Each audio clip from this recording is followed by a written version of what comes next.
Hello and welcome back to the Handstandcast with me, Emmett Lewis, and my co-host, Mikael Christiansen. How's things, Mikael? They are all right, I would say. Yeah, it's pretty cool to be doing these table to table rather than. Actually speaking to you, like sitting right there, is kind of cool. Actually, I know. Normally we do them the last while we've been locked down, as you probably know. We're still in March the 409th of December at this stage. Yeah, And, so I'm actually in Ireland. Still. Yeah, we smuggled them in, Mm. like into quarantine with you. Yes. But now we have them here. Now we've been So working that's for a cool. while. So, yeah, other than that, a lot of new filming going on with us. It's pretty cool. We've been filming a load of new programs for you guys for Handstand Factory. That's going to be interesting stuff. Yeah, for sure. Interesting stuff. We've also been looking at the maths of handstands. We're going to do a podcast soon with Dr. Helgi Fryer. We have mathematically proved some things about handstands and one-arm handstands that are incontrovertible. We have used the power of numbers to prove ourselves right. And we haven't manipulated the data set to suit us. Yeah, it'll be very interesting actually to take a look at. Of course, this will be more kind of in the, the technical, intellectual sphere of how it works, but certainly interesting. And I think particularly for us, since like both having done kind of seen and like been involved with it for a long time, it's very interesting to get new perspectives and getting some numbers on things are really no, I'm looking forward to that one. That's going to be cool. So keep listening on this channel for this one. But tonight we have a special episode that we are calling fake one-arm handstands. Oh my god! As some of you guys have probably seen, some of you guys and girls and whatever else you want to class yourself as, has seen there's an account on Instagram that's kind of rustling some jimmies called fake one-arm handstands.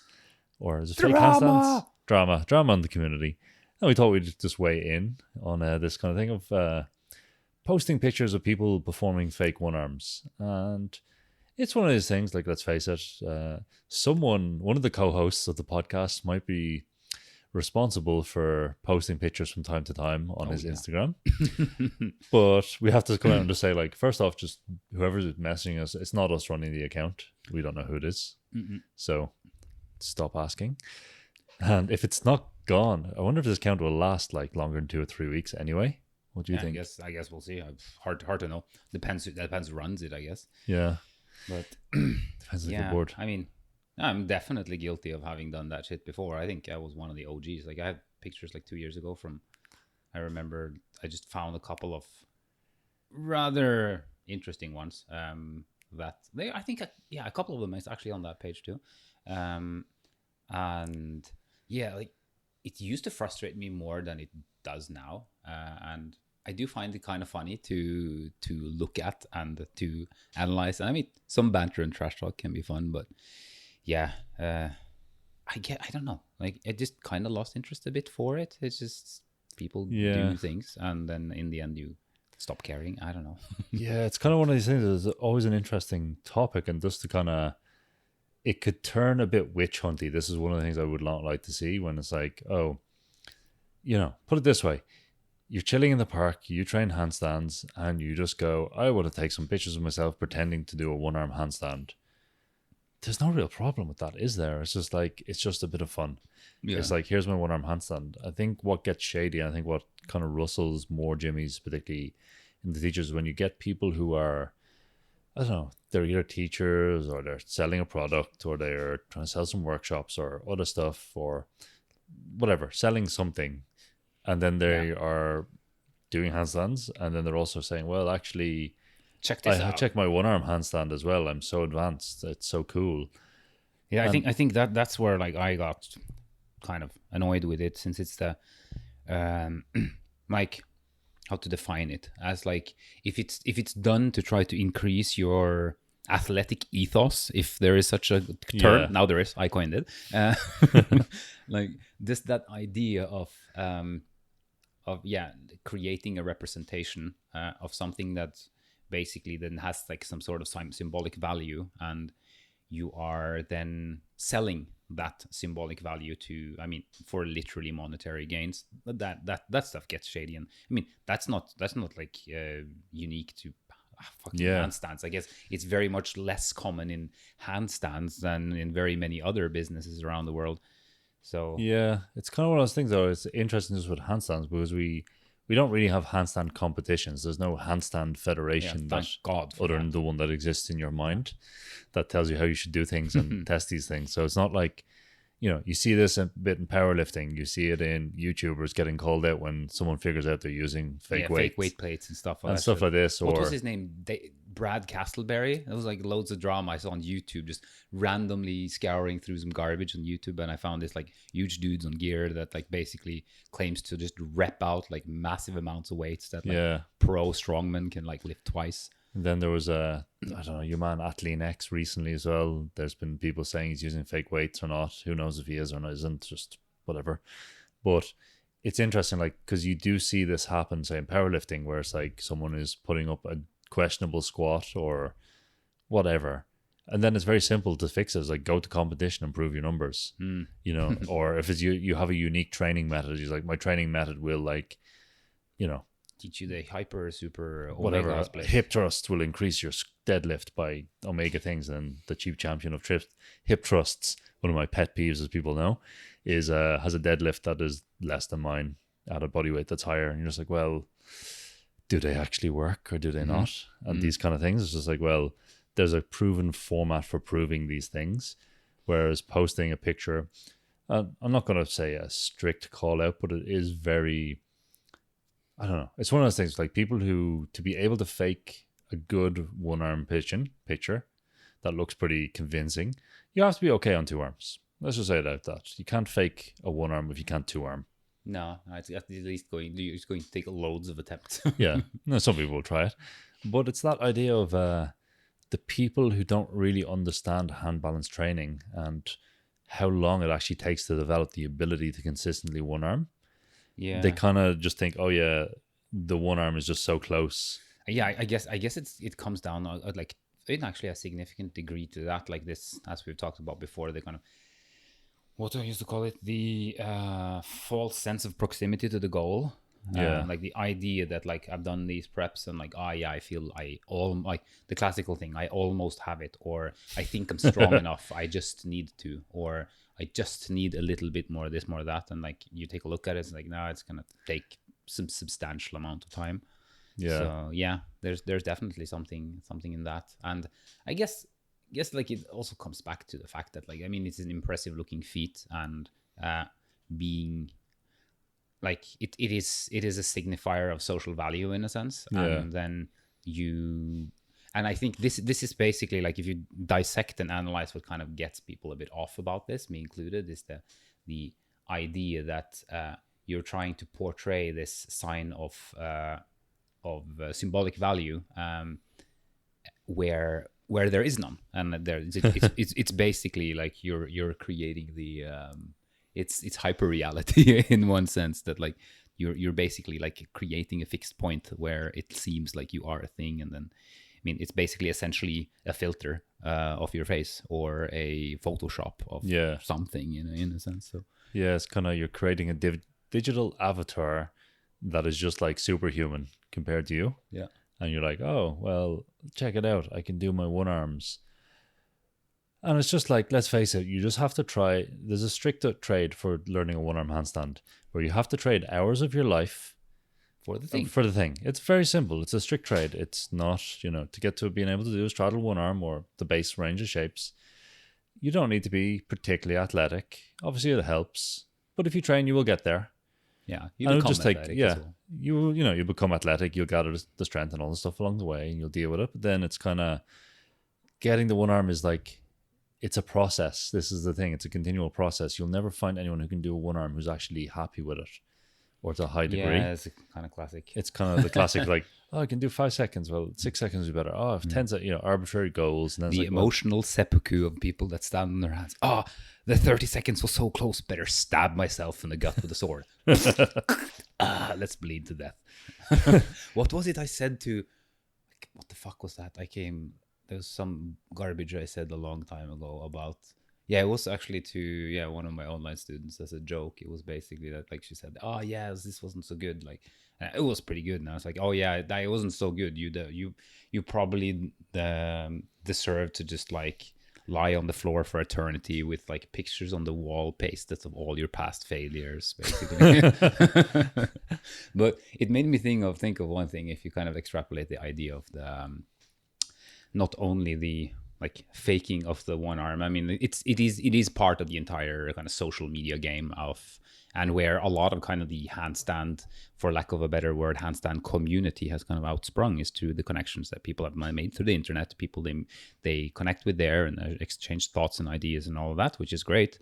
But that field allows for the kind of construction of basically, like you said, social avatars online, where you are producing this kind of image, and whether you want it or not, there becomes kind of this like even an urge or kind of a sense of need of posting, of presenting yourself constantly again and again, and like you need to make your content. I fucking hate the word content, by the way, in this context, but you need to kind of constantly present yourself out there in that way, and you do that according to the social kind of value system and signifiers that you've decided to align yourself well with. Yeah. If that is kind of whatever it is, from stamp collection to bodybuilding, like you'll like present that continually. And yeah, I remember I made that how to influencer flowchart once, which essentially was that.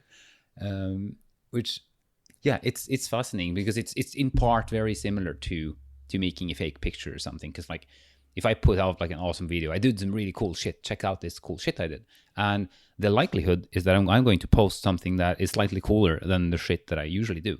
Because when I go into train, I fall over all the time, and I train like often I train on things that are too hard, which means that okay, I'll drop out a bunch of times, then I focus on my basic shit, and it works. It goes back and forth, and you have your good days and your bad days. But the on average thing is kind of that posting of that kind of those moments of glory. And then you do a bunch of moments of glory until you come to this point of rationalization where like, I should not only be posting moments of glory. And then you kind of have one of these where you're like, oh, check me out, I'm such garbage, I'm just like everyone else. And then it's back to the other thing. That is basically the entire flow chart I made described. Yeah. Yeah. A little bit of a rant. That's your kind of content flow chart. But see, this is the kind of thing, like if people had your skill level in particular, and if they're a bit more focused on making people think they were awesome, they just wouldn't post the amount of garbage you post. Like, if you think about, say, and this is the kind of thing, it's like there's kind of an authenticity and an honesty the way you post your training. You've probably got an equal number of posts of you doing cool stuff as you do spilling coffee, as you do falling out and knocking your camera over, and... Yeah, by the way, like Emmett here can actually confirm, like if any of you listening are like, oh, he must be faking his coffee spills. Well, every day in my apartment, Michaela spilled something. Well, not every day, have I? Basically, not every day, like there's been a drop, a minimum. Yeah, but like those are kind of what I call micro spills. They're not real spills. That one on the couch there, that was real. The one on the couch, let me describe it, just what happened. So Michaela was talking to me. He had a full cup of coffee in his hand. What were we talking about? Can't remember, but I was very excited. You're very passionate about it, wasn't I? Yeah. What? Yeah, I was very excited about something. I remember. And I can't remember. Maybe possibly this topic, maybe not. Anyway, he put the cup up to his mouth and then poured it the opposite direction while talking at me, while trying to drink. That is the kind of the observer's point of view, I would say. So from the inside, what happened was I remember speaking very passionately about something. I was holding it with two fingers, meaning like I was holding it with my right thumb and my right index finger. And I lifted it up, and I kind of was, talking in shit, and then like suddenly just slipped out from my right thumb and just nuked this entire sofa. And it was like basically an empty cup. But that's the thing, like it happens. I guess it's very often because, like I said, I was kind of passionate as I was talking about this thing, and it's very often the that. Zoo? How did that happen?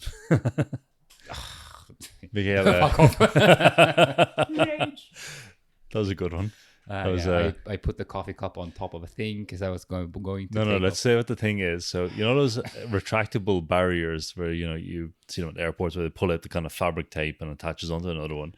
So someone decided to balance their massive filter coffee on top of that, where the base of the coffee didn't fit on the thing. It just fit. That's why I put it there. Just fit. But then obviously someone just rattled the fence and took the coffee.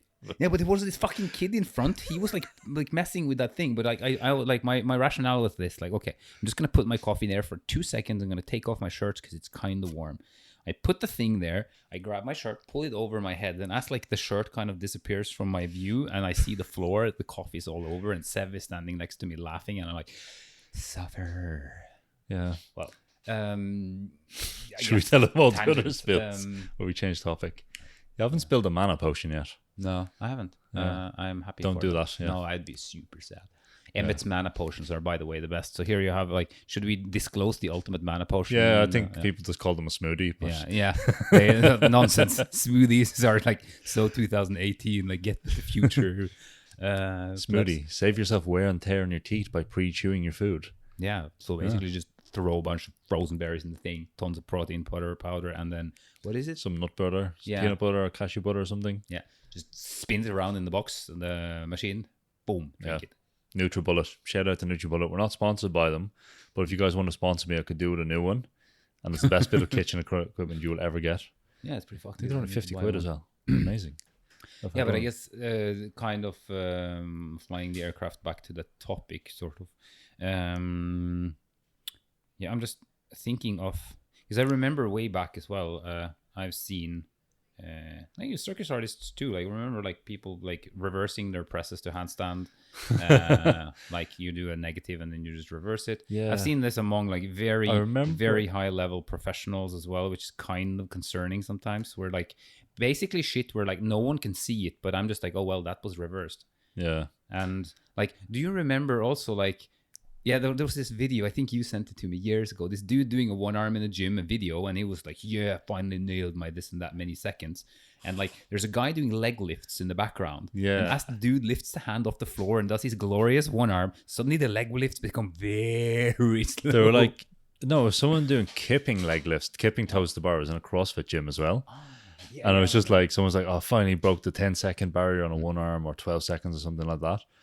And the person just like, they're like, it must be the most amazing muscle kipping toe to bar I've ever seen, that was so slow and so precise and controlled.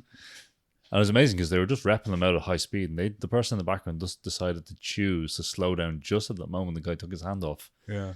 It was very amazing. Like, it was like 2 reps in 12 seconds or something like that. It was like, wow, 6 second a rep. That's a very steady pace. Very good, like, dynamism to it. Yeah. And then the reverse press one, I remember the best one I seen on them was some movement coach who can remain unnamed was doing Stalder presses, or Stalder eccentric. And in fairness, the Stalder eccentric was very good. The Stalder eccentric was very good. The press back up, when they were claiming it, was basically there's someone walking in the background. They decided to moonwalk backwards. Yes. Lovely. It was just like, if you're going to fake it, you might as well just make sure no one in the background is just like walking and kind of stops and walks backwards. That was the problem with a guy I saw years ago doing a one arm press too. Suddenly, like, the dude in the background is walking backwards. He was far away, but in clear sight. Whoopsie. Yeah. There was the other guy that sent me, like, what was that? Like, he sent me some like strange looking one arm things. Like, hey, how's this looking? Like, I've been training this a while. I'm like, dude, it's reversed. And he's like, sorry, you saw it. Fuck. I'll go train. Sorry. It's a good test. Send it to Mikhail first if you want to post the fake and see if he can get it. I sent him like rest in peace and the little coffin emoji and the smiley face, and he laughed. And there was another dude, like, what was that? Like, some guy doing a one arm on a tire, a very large round tire. It was a video as well, but like it was a video of him falling down from the tire reversed. So it looked like he was like literally jumping 3 meters into the air into a one arm and then returning to 2 arms. It's kind of conspicuous, I would say. but yeah, it's like videos are very often, at least to the trained eye, easier to see. Images can be hard to spot sometimes, and I do see very often actually when people kind of debunk or like look at them, like they actually look even at the wrong things, which I find fascinating. Yeah, because there are there's so many variables and like ways the body can be in balance in when you're doing these kind of things. So it's it's much tougher, I find, to notice whether or not someone is actually in balance, like unless it's of course like total garbage. But the thing is that out there, all of like the street workout dudes and the b-boys and all Yeah. that stuff, like it's not so easy to spot because they can be hanging in all kinds of weird shapes and they'll still be in balance. And like it's the same with me. And like, remember when we were in circus school, me and a couple of other hand balancers, we would just mess around with these like Gollum handstands. We were just trying to make them as ugly as possible. And like the dreadfulest shapes you could ever imagine, we were just doing and holding, and just like we would fall out of them most of the time on purpose because we just try to see how far we can go with like dumb angles. But like when the balance is there, you can stick around in all these various areas. So for me, like the more telling factors are more like, okay, so is the what's it called, the context, for example, is it on grass or on sand? Very unlikely that people are holding it unless they're really good. Simply because it's tough to balance on those surfaces, particularly in different positions. Yeah. I just want to segue back to something you noticed before we miss it. Yes, attack. That Gollum handstand where you're trying to make a weird shape and push it as far as you can is an excellent training method on even fun. 2 arms, even if you're just working on 2 arms at the moment. Just like, because we have all these set shapes and handstands, and if you just try and like find a new shape that you've never done before and then try push it to the limit, it's a great way of training your balance. It's a great little exercise. I get people to do it a lot. Just like, what can we do? Like deliberately push yourself to the point you're falling out and try like, you know, fight it and other stuff, make it slow. And just legs and arms, whatever direction you think, bend your arm, whatever you want to do, just like break all the rules. Yeah, there is this one exercise I like a lot with like hip rotations, where you kind of like first you just rotate the legs, then the legs and hips, and then the legs, hips, and shoulders, until kind of the shoulders go into such a dumb position that you're basically kind of like you've twisted your body 90 degrees over your wrist, which isn't like very difficult for someone who's experienced, but it does put your shoulders into these idiot angles, which like, of course, it's not safe to do if you don't have the skill and the control for it, but it's very safe. And you build that kind of same proprioception and same understanding in the shoulders as you get in the legs. And I think this is a very interesting thing in terms of, like, if you compare it to kind of the kind of body intelligence that, for example, martial artists or dancers have, like in their legs, that kind of reactivity, that plasticity, and that ability to absorb force and move in all kinds of directions with the hips and knees and ankles and toes and feet and stuff. And of course, like, legs are de facto better at doing this than the arms. There's no doubt about it. But like to build a little bit of this ability is like, that is also why, like we've talked about before, this like building around the capacity of only like the incrementally vertically more difficult handstand skills, straight, straddle, tuck, press, one arm, only following that trail, but starting also to experiment with other things, walking forwards, backwards, side, circle, stand on your elbows, go back to a handstand. All of this stuff contributes to like building that structure in your, and that understanding in your entire upper body, so making them literally more like my legs. And I guess there's also some degree of resilience and kind of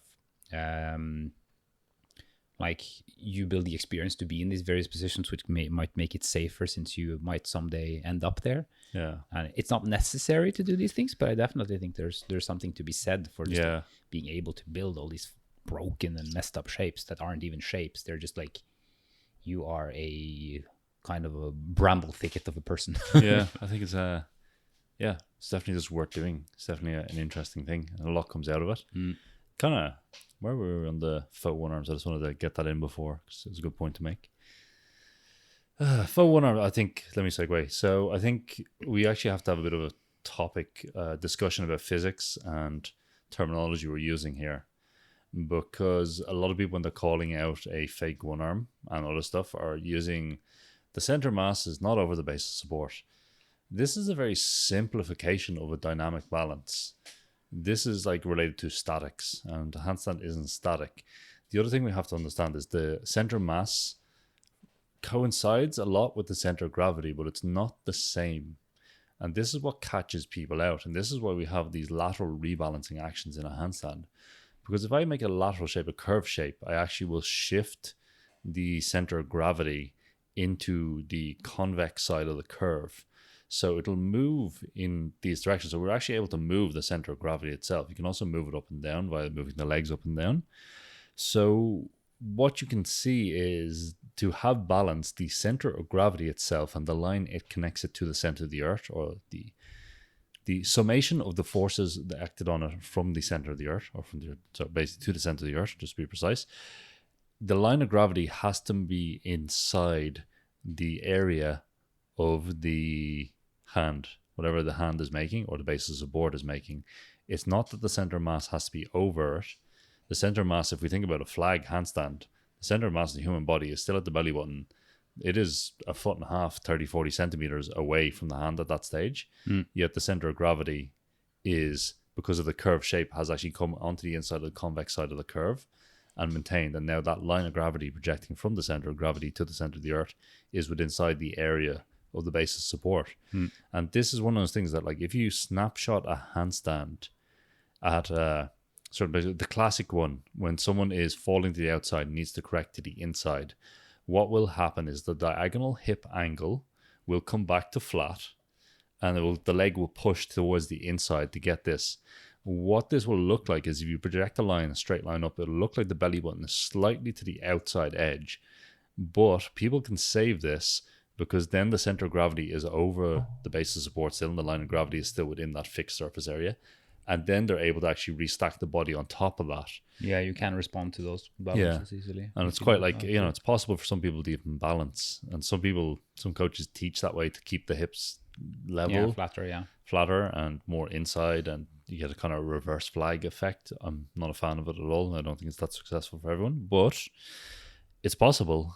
So when you see a snapshot, now say this person isn't that good, like say they're wobbling all over the place when they're learning, and they take the screenshot at the wrong point, and they put it up, and it's like, well, maybe they could balance for 8, 7, 8, 9 seconds, but did a snapshot of it at the wrong point, and then everyone on the internet police just goes, this person, the center of mass isn't above the base of support. It's like, well, actually, the center of gravity is still projecting a line to the center of the earth through the base of support, so they actually are. Yeah, this is why I find that context is always the best signifier on whether or not someone is able to. When I see a picture, it's just like, okay, there's a couple of things that are happening if you are learning on one arm. So first of them is that you are quite decided that you want to learn to one arm, which means that your level of dedication and your level of interest and the value you put on the skill is high.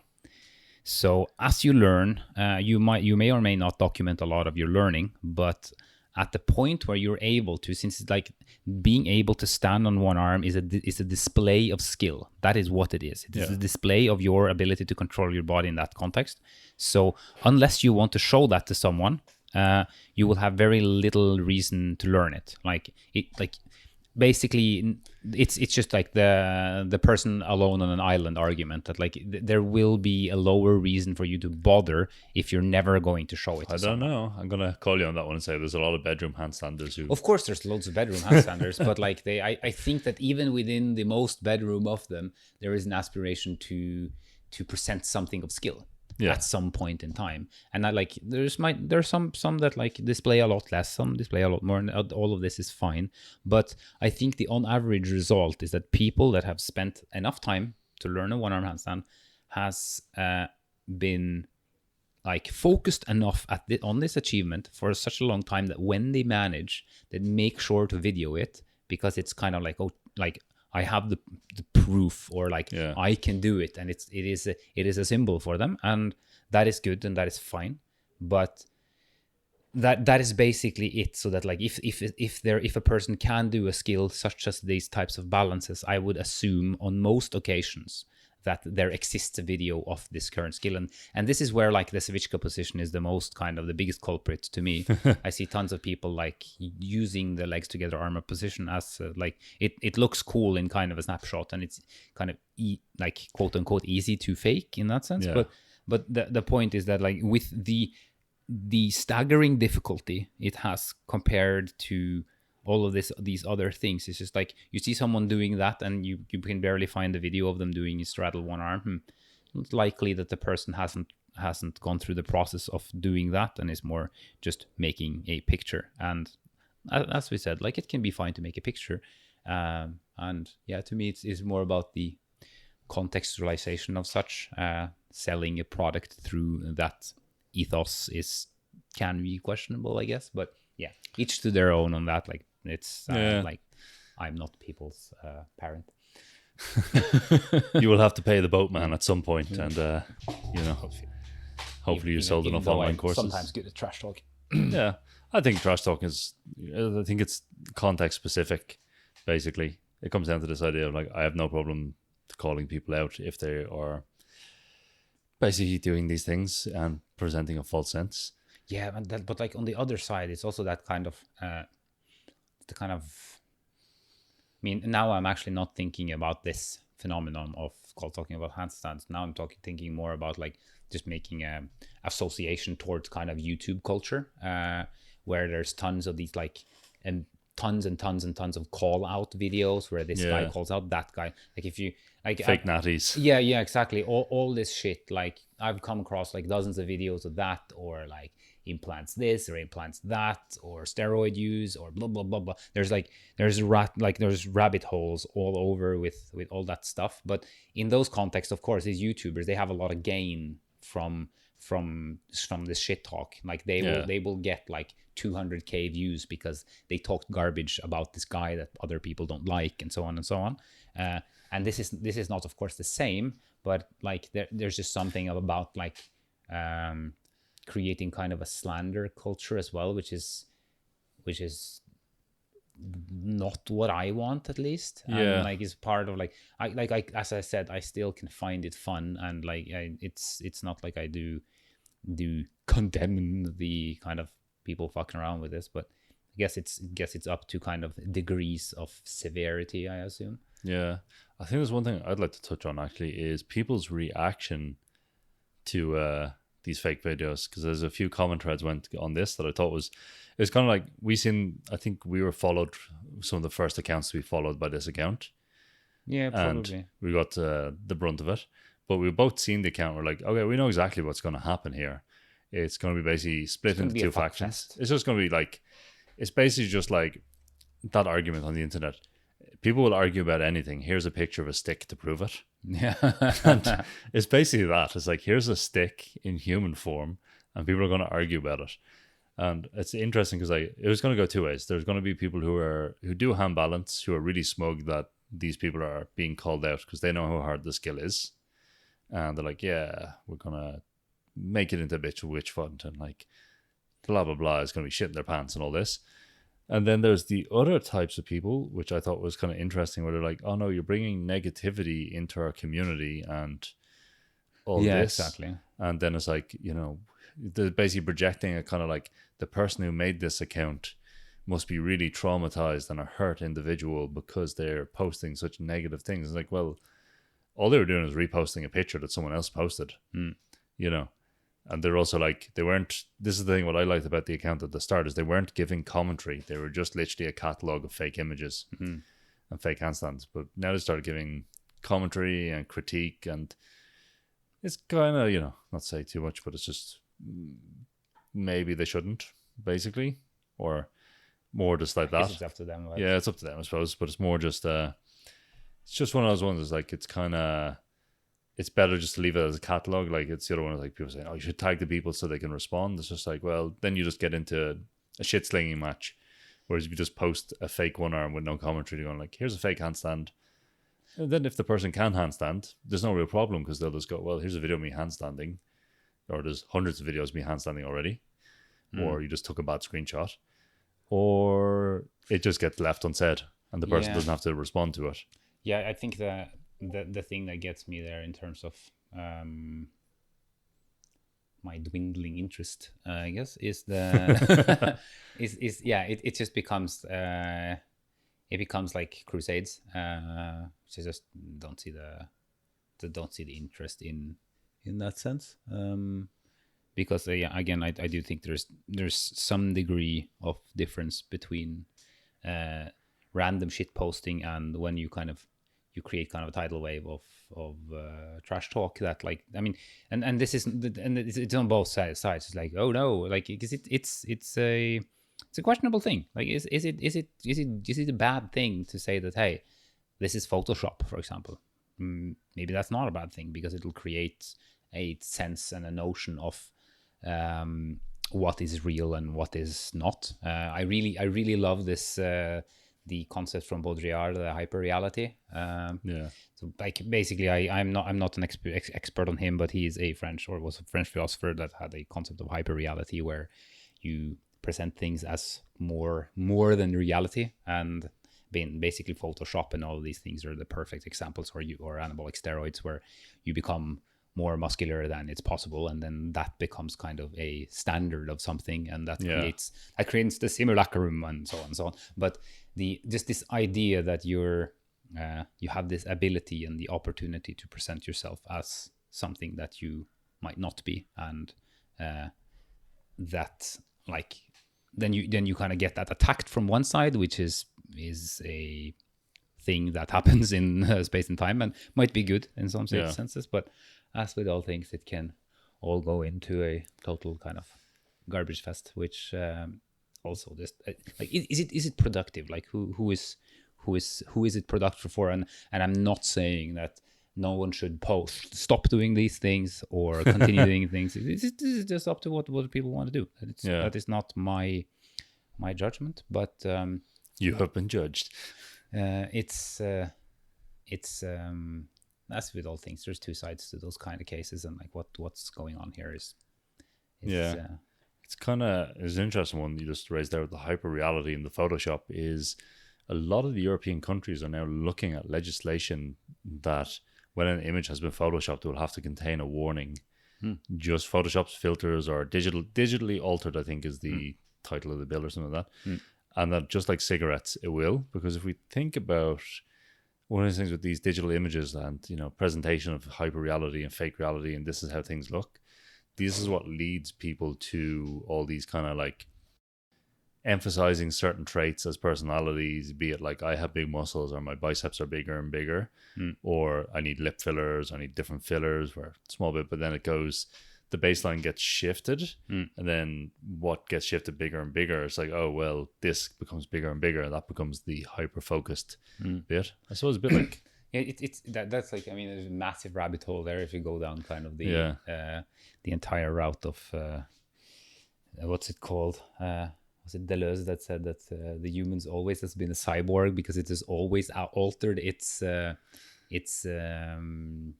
surroundings or its own context, such as like, I mean, one could also say that like, why should we I mean, this is a very, very far out fucking comparison, but like, as we are kind of shifting our sense of knowledge, for example, like having gone to school is now a common thing, which means that like anyone that hasn't is then lesser, and so on and so on, and like that kind of thing leading into stuff like, I mean, the digital world and hyperreality and eventually AI and all that shit. Like there's so much stuff there that is very much out of control and out of anyone's control, even out of big businesses' control, I would say, to a certain degree, because like no one really knows what the consequences of anything is. But like Emmett's been taking these fucking pictures of me this week here with his app where he basically like smashes my face onto various fucking movie characters, which is like it's basically an extremely bad version of, or comparatively speaking, of deep fakes. No, it's pretty good. Like for an app on my phone, let's just check the name of it. It's really, that's the thing. It's a shit app, and it uses the free function, and it's really good. It's free, and it's like, yeah, for a shitty app with like a photo I took in terrible quality of Mikhail, I have some pretty good like Mikhail/Joe Exotic that I'm banned from releasing to the internet. He's definitely banned. God fucking damn it, rage. But so, imagine that would be a cool app. Like you just take a picture of yourself and you just like film yourself from various angles, and the app is able to construct like a hand balancing video of you. You're just like boom, boom, boom, boom, boom. Check it out, guys. Like I can do all of the positions. They just like go through like a massive database of everyone doing it, and then like they'll just put your like details of your body. It wouldn't be too hard. Probably not. That's the messed up thing. Emra, if you're listening in, get on it. So yeah, it's that kind of thing. I think it's very interesting because we're beginning like to shift. I don't know. People are beginning to shift into their digital avatar, and you can level up your digital avatar easier than you can level up yourself. and then Bam, mic drop. yeah. So it's like this thing of like we're, I don't know, semi-fearful for the future in terms of like, well, once VR and AR become a bit more accepted parts of reality, like think about it. If you had a VR avatar and your VR avatar could do all the cool things you wanted, well then why would you? Why bother? Why bother? Second life forever, that kind of thing. But then it gets kind of a bit more stranger when we start thinking about AR, and we can, like, one of the first AR proposed apps I've seen is Refacer, where it'll just like either blank out people's faces if you don't want to see them, How dark. or it'll reface their face with a That's more fucked up. attractive face. So you could apply a filter like, fuck it, I'm sick of seeing pimples on people. So we're beginning that shift, and it's in some ways I think it's an interesting thing just to also segue onto, because it's part of it, is you're going to start seeing a bigger divide in society between the people who do and the people who present they do. And you're going to start seeing more value placed on like handcrafts, you know, people making stuff, what takes time, even if like we can make better things with machines. You are already seeing this in the arts and crafts It's movements. the resurgence, yeah. It's definitely a resurgence. But then you're also seeing people who are just going like all into the digital world and just like, you know.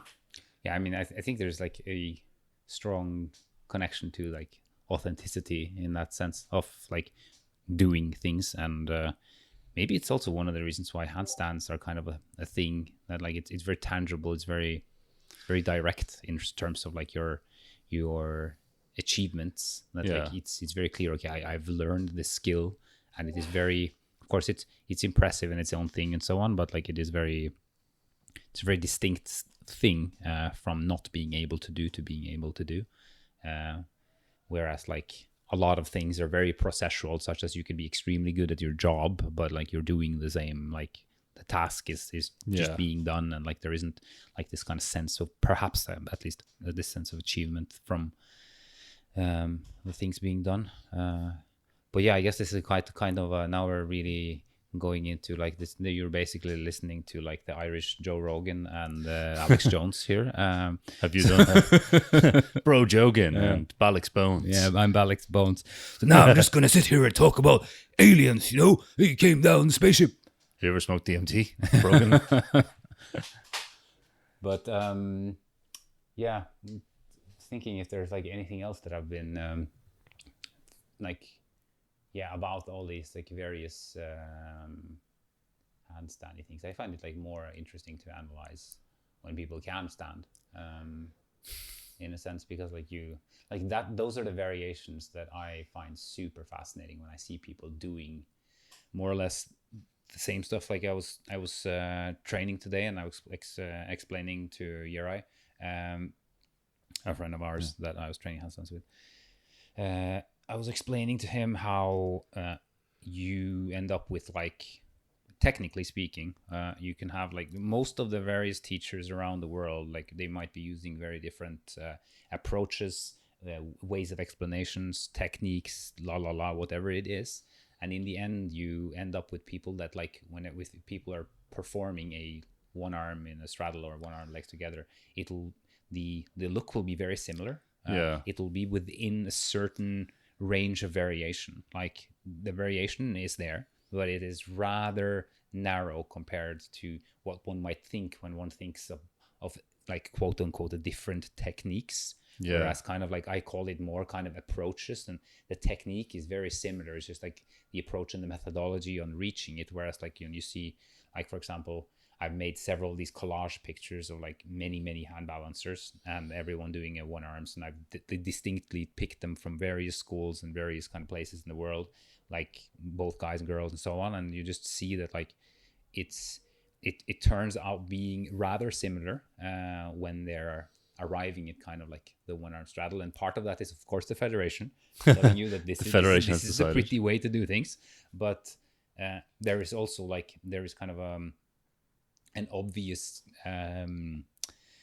pathing towards some sort of efficiency, I would say, because like if you take 1,000 bodies and you teach them to stand on one arm, like on average, and they all get really good at it, the on average results, if they at least have some technical similarities, will be to kind of start to merge, like the technique will start to merge when it starts coming to Yeah. high levels. I think it's also one of those things that's one of the points I've been thinking a lot about lately is the technique we're teaching you is not actually the true technique. We're just setting up a set of preconditions in the body for the technique to emerge.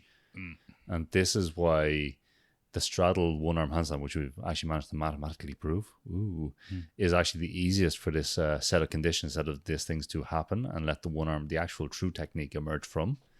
So that's where it gets kind of interesting, because the shape and this configuration of the body allows it to happen. And that's why everyone ends up the same when they're learning a straddle, and it looks kind of the same. But then think about, like, say with you, I can basically tell you to do basically anything you want with your legs.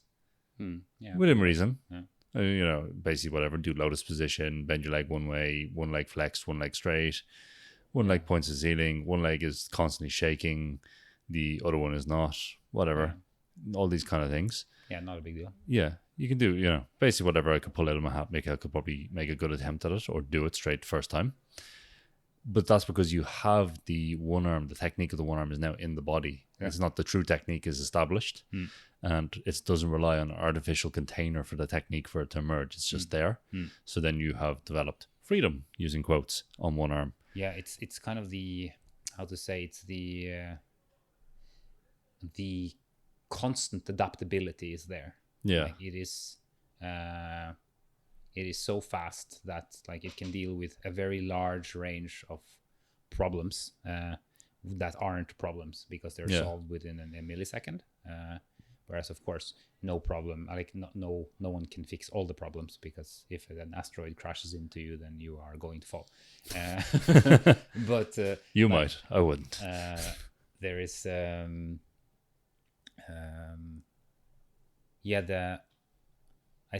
that's a thing of technique, and like just that understanding of the artificial like human-made concept of this technique. It's also something that like we ingrain and we imagine the technique being some sort of like framework that is set in stone, whereas it's just like it's just basically built of thoughts and feelings of people that and writings and so on that have merged, partly because of its efficiency and partly because of just bias and all of these other kind of things that go into it, like bias and feelings and whatever, and then that ends up in a specific way, but that it doesn't necessarily mean that like that it is or that it represents the way of doing things at all. And I think this is what a lot of people end up catching on the pictures of stuff. They're trying to basically, it's almost a paint by number, just going back to fake one arms. It's almost a paint by numbers, or it's like, if I put my body into this shape, this is a one arm handstand, but that's not a one arm handstand. That's a container. It's a tableau. It's of the one arm handstand. It's like, boom, that is it. And this is kind of what's going. So the interesting thing is, it isn't like, in reality, even when you do it perfectly, it's not a representation of the one arm. Yeah. That is what's funny, is that like on a conceptual level, it is not the representation of the one arm, because the visual impact of an image of it isn't what it is, since what it is responding to the forces in that context, since the body is a basically fluid filled bag. Yeah. And all of the shit will be trying to move out of the way and falling at once, and that needs to be handled. You're a fluid-filled bag that's also an inverted pendulum that also is a deformable lever. Those things we'll get back to when we get Mr. Helgi Freyr, our glorious... Dr. Helgi Freyr, not Mr. Yeah, Dr. Helgi Freyr. He is a PhD in physics, and he will come on. Is it the next episode already? I don't know when it's going to be on our schedule. We're recording it soon anyway, but I'm not sure when it'll get into the rotation. Yeah, that stuff will at least be very interesting, because then we're going to get into some more mathematical concepts in terms of, for example, what does it mean to rotate? Ooh. Yeah, I'd like to finish on one note though. So, Mikael, I would like to fake a one-arm handstand. Can you give me your top tips on how to make sure I don't end up on fake one-arm handstands? So let's face it, if you're going to fake, you might as well do it well. Yeah, so like, if you want to fake the one-arm well, so like the cardinal sins of faking one arms when people mess it up is that they don't tilt the hips to the like enough towards the arm. Like very most often people will start faking, like trying to fake a one arm in straddle because like it's going to be the easiest to kind of stand on your hands and start shifting sideways and like actually stand on the arm for long enough before you fall. So straddle, you have to start tilting in the hips, so making sure that like the hips have started, like the leg that you lead downwards and into the diagonal, that needs to go far enough. Because when you start if you lift the other arm, what is going to happen is that since your center of mass is basically between your hands still, you haven't actually shifted over to a one arm, means that the center of mass will still be out like in the middle of your hand. So when you lift the other hand, you will fall back to two arms. That is like very common what will happen for most people, that like it'll be kind of a delay and then the other hand comes back to the floor. This means that you haven't been leaning far enough out towards your arm. The other problem is if you lean too far out on the arm, then the other hand is going to come off automatically and you're just going to fall to the side. Yeah. So you need to find the right amount of diagonal. You need to push through that shoulder that you're going to stand on so that it will support your weight properly and it will actually kind of center the line from hand to hip. And then as you lift the free arm, you need to make sure that your fingers aren't either like really stiff and kind of it looks like you, I don't even know how to describe it. Like it looks like your arm is a stick and you go like when you lift the arm. It's a classic when people do that fast lift. It's just like it looks like they just got rigor mortis. So like if it looks like you just got the death cramps, then you probably did it wrong. So that is actually one I tell it very often with, is if that free arm looks relaxed when people are being able to do it properly. Very like just don't fake the legs together arm up, because it's on average too damn hard for most people to even be within the reason to be able to do. So just skip it. Lifting the arm as well, it's rather hard. So just to keep it again within reason, have the arm lower. And actually I would say if you want to make it extra kind of, you lower the how to say it, the what you're trying to represent, like you're lowering the level of the representation you're trying to make.